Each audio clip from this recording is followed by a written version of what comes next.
Alright, so I had a fellow SPAS-12 enthusiast asking how to properly lubricate a SPAS-12 using RapidFire grease by G96. I find that this stuff lets your SPAS eat just about anything you want to throw at it, low base birdshot included. So I've already cleaned this. Well, I say cleaned it. I just sprayed it down with some CLP, G96 CLP, and let it sit for a minute and wiped her down. That's usually good enough for me.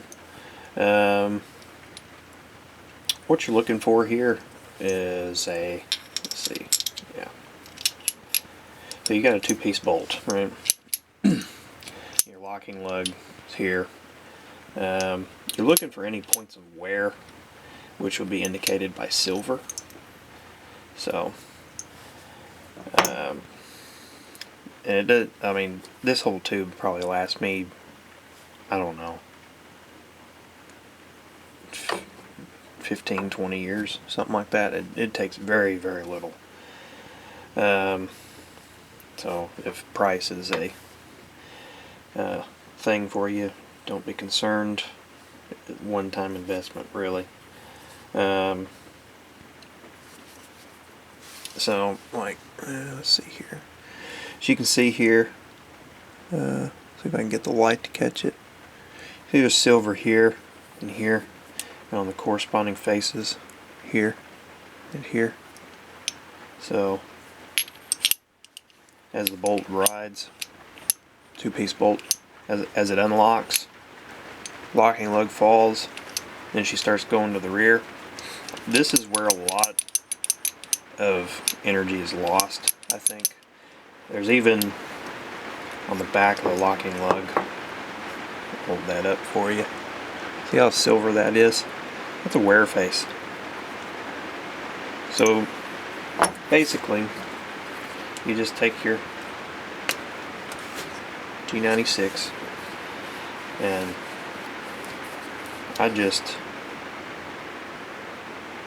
hadn't been used in a minute. It's kind of hard to get out of here. There we go. Let's do about like that. About like that. And we'll just kind of give her just a little bit of love.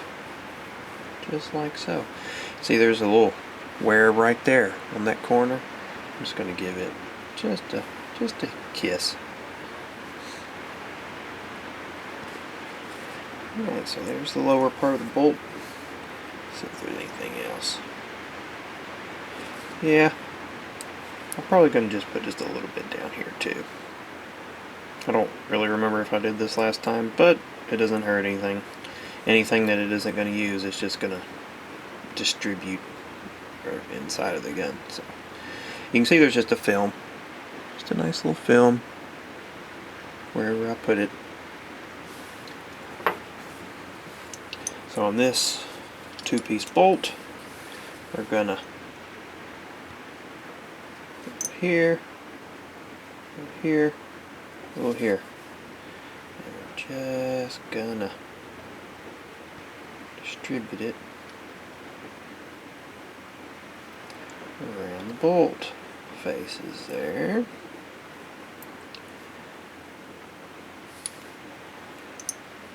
And we'll see here. Now, I think I'm reading this right.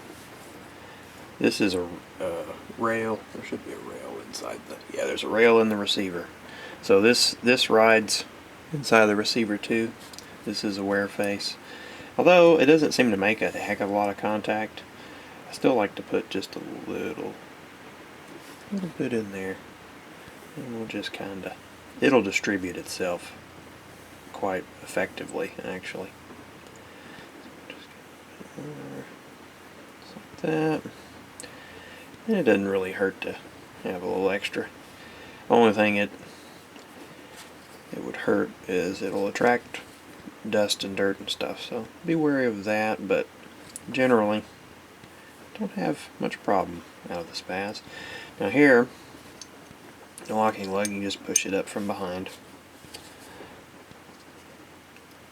I like to put a little bit there.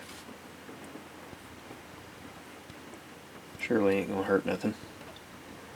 And there's a little bit of silver there. We'll just give her a little bit like that. So basically, you just treat it like you would an M1.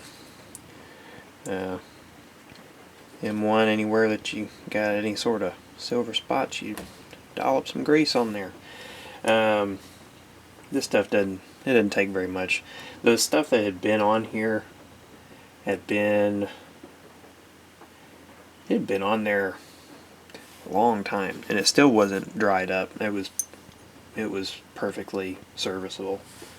So we just rearward facing bolt there, and you can feel a difference. So there's also, there we go, there's one that I forgot. This hook here is what pushes the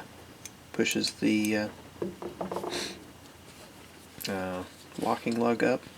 Put just a tiny little bit there, tiny bit in here. See if we can't get it in there.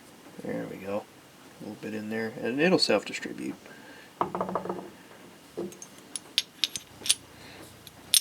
There we go. Yeah, we're talking. I think this is what gives the SPAS a lot of its little ching-ching sort of nature, along with the fact that you have an action bar, which has just a little bit of play to it. So anyway, yeah, she engages there. There you go. You might ought to put some there too. I hadn't thought about it, but ain't gonna hurt nothing, because there's a little bit of silver there, so I'm gonna do that. And it really doesn't take a whole lot. There you go. So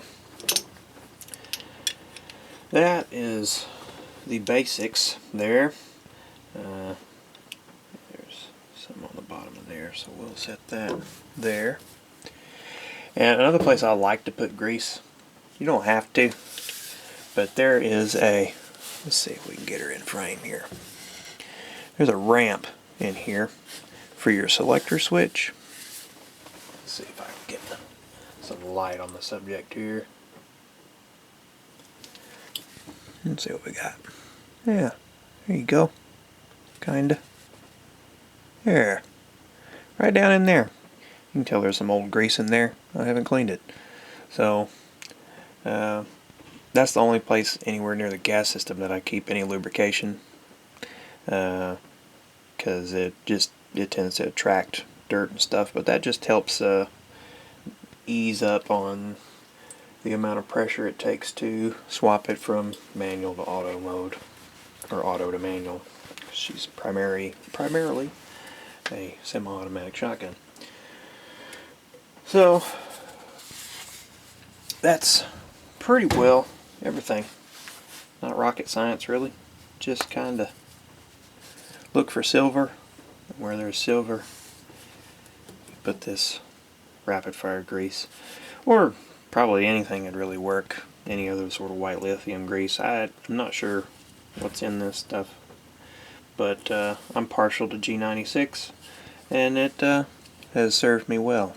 So if you have any more questions, feel free to hit me up in the comments, and I'll catch you on the flip side.